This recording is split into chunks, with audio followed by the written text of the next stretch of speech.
காலை நேர சிந்தனை. எண்ணமே எல்லாம். ஜெயமோகன் மிக பிரபலமான திறமையான எழுத்தாளர். நான் காலை எழுந்ததும் தினமும் அவரது பிளாக்கை தான் ஒரு அரை மணி நேரம் படிப்பது வழக்கம். அனைத்து விஷயங்களையும் பற்றி மிகவும் அருமையாக எழுதுவார். தினமும் மணிக்கணக்கில் எழுதி தள்ளுகிறார். எனக்கு மிகவும் பிடித்த எழுத்தாளர். ஆனால் அவருக்கு பிறரிடம் பேசி பழகுவதில் கொஞ்சம் சிக்கல். சமீபத்தில் ஒரு பெட்டி கடைக்காரரிடம் பேச தெரியாது பேசி அடி பின்னி எடுத்து விட்டார்கள். 4-5 நாட்கள் மருத்துவமனையில் இருக்க வேண்டியதாகிவிட்டது. கை சரியாக மேலும் சில நாட்கள் ஆயிற்று.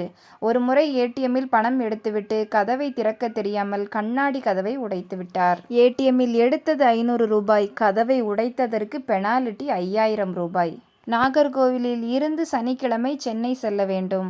சென்னையில் இருந்து ஞாயிறு இரவு நாகர்கோவில் திரும்ப வேண்டும். இவர் சனிக்கிழமை சென்னையில் இருந்து நாகர்கோவில் திரும்பவும், ஞாயிறு இரவு நாகர்கோவிலில் இருந்து சென்னை செல்லவும் டிக்கெட் எடுப்பார். நேற்றைய தேதி டிக்கெட்டில் இன்றைய ரயிலில் பயணம் செய்வார்.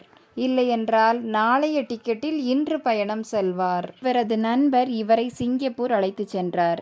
நாகர்கோயிலிருந்து எல்லாவற்றையும் மனைவியின் உதவியுடன் சரியாக எடுத்து சென்றவர் பாஸ்போர்ட்டை மட்டும் மறந்துவிட்டார். ஞாபக மறதி, வழி தெரியாது தடுமாறுவது எல்லாம் சகஜமான ஒன்று. சின்ன சின்ன கணக்குகள் கூட போட தெரியாது. தடுமாறுவது சகஜம். 100 ரூபாயில் 75 ரூபாய் போக பாக்கி எவ்வளவு என்றால் உடனே சொல்ல தெரியாது. சைக்கிள் கூட ஓட்ட தெரியாது. ஒரு சாதாரண பஞ்சிங் மிஷின் கூட உபயோகிக்க தெரியாது. டிகிரி கூட படித்து முடிக்க இயலவில்லை. இவரது நண்பனின் மரணம் இவரது மனநிலையை பாதிக்க வீட்டை விட்டு ஓடிப்போய் இந்தியாவெங்கும் அலைந்து திரிந்தார். வீடு திரும்பிய பின்னர் மீண்டும் ஒரு முறை வீட்டை விட்டு ஓடிப்போனார். இவரது தாய் தந்தை இருவருமே தற்கொலை செய்து கொண்டார்கள். இவரும் தற்கொலைக்கு முயன்றது உண்டு. எழுத்து என்ற ஒன்று மட்டும் இல்லாமல் இருந்தால் இந்த உலகம் இவரை சீண்டவே செய்யாது. தனது திறமை எழுத்தில் இருக்கிறது என்பதை அவர் கண்டுகொண்டார். அதை படிப்படியாக வளர்த்து கொண்டார். அவர் வாழ்வில் நடந்த அத்தனை நிகழ்வுகளையும் ஆராய்ந்து சிந்திக்கவும், அதை பிறருக்கு புரியும் வகையில் எழுத்தில் கொண்டு வரவும் கூடிய வகையில் அவரது திறனை மேம்படுத்தி கொண்டார். அவரது அனுபவங்கள் நமக்கு மிகப்பெரிய புரிதலை தருகிறது. இவர் எழுத்தால் பயன்பெற்றோர் பலர். இவரது கருத்துக்கள் மிகவும் உயர்தரமானவை. அதை படித்து புரிந்து கொள்ள சாதாரண மனிதர்களுக்கு எளிது அல்ல. தகுதி மிக்கவர்களுக்கே இயலும்.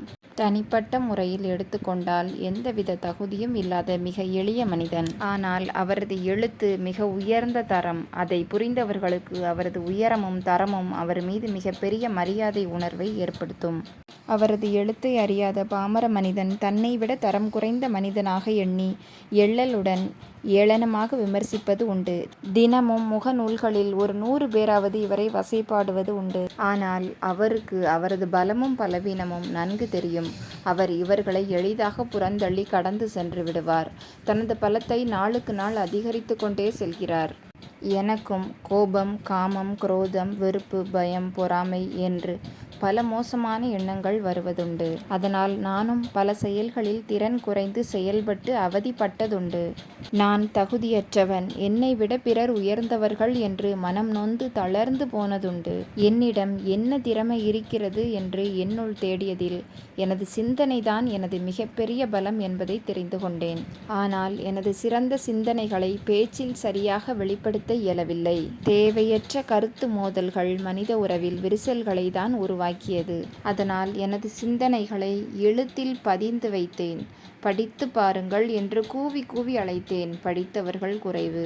எதையும் எதிர்பாராமல் வாட்ஸ்அப்பில் தொடர்ந்து எழுத ஆரம்பித்தேன். எனது அன்றாட வேலைகள் தவிர பிற சமயங்களில் எனது சிந்தனை முழுவதும் என்ன எழுதுவது என்பதை பற்றியே இருக்கும். நல்ல விஷயங்களையும் பிறருக்கு பயனுள்ள வகையில் உள்ள கருத்துக்களை மட்டுமே எழுத வேண்டும் என்று எண்ணுவதால் எனது சிந்தனை தானாகவே சிறந்த மற்றும் பயனுள்ளவைகளை பற்றி மட்டுமே செல்கிறது. தேவையற்ற அனாவசியமான தவறான எண்ணம் வருவதற்கே இடமில்லை. சிந்தனை வரும்போது எல்லாம் என்ன விதமான நல்ல கருத்துக்களை எழுதலாம் என்பதிலேயே கவனம் செல்கிறது. நமது நல்ல எண்ணமே நம்மளை வழிநடத்தி செல்லும். முகமலர்ச்சியோடும் நம்பிக்கையுடனும் எழுந்து புதிய நாளை துவங்க இறைவன் அருள் புரியட்டும். நல்லதே நினைப்போம், நல்லதே நடக்கும். நல்ல எண்ணங்களுடன் இன்றைய நாளை தொடங்குவோம். இந்த நாள் இனிய நாளாகட்டும். வாழ்க வளமுடன். நன்றி.